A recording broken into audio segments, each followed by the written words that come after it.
എറണാകുളം കവളങ്ങാട് ഗ്രാമപഞ്ചായത്ത് പ്രസിഡന്റിനെയും വൈസ് പ്രസിഡന്റിനെയും അയോഗ്യരാക്കി. കൂറുമാറ്റ നിരോധന നിയമപ്രകാരമാണ് തെരഞ്ഞെടുപ്പ് കമ്മീഷന്റെ നടപടി.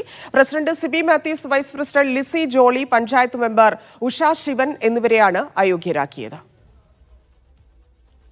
നിതിൻ സേവ്യർ ചേരുന്നു. നിതിൻ, തെരഞ്ഞെടുപ്പ് കമ്മീഷന്റെ നടപടിയുടെ വിശദാംശങ്ങൾ, ഒപ്പം തന്നെ അവിടുത്തെ ഭരണം ഇനി എങ്ങനെ?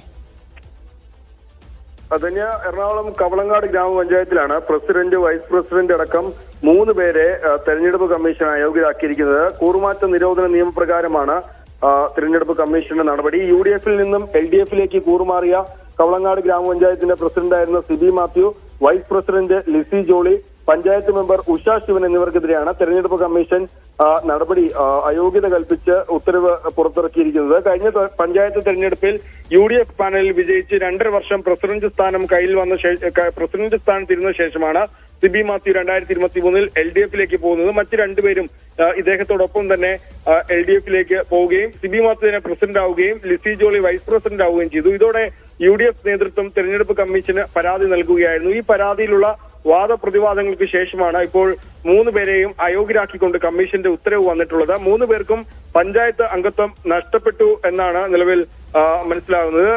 കഴിഞ്ഞ 2.5 വർഷക്കാലം നീണ്ടുനിന്ന നിയമ പോരാട്ടങ്ങൾക്ക് വിജയം കണ്ടതിൽ വലിയ സന്തോഷം അവിടുത്തെ UDF നേതാക്കൾ പ്രകടിപ്പിക്കുന്നുമുണ്ട്. തന്നെയാ. ശരി നിതൻ.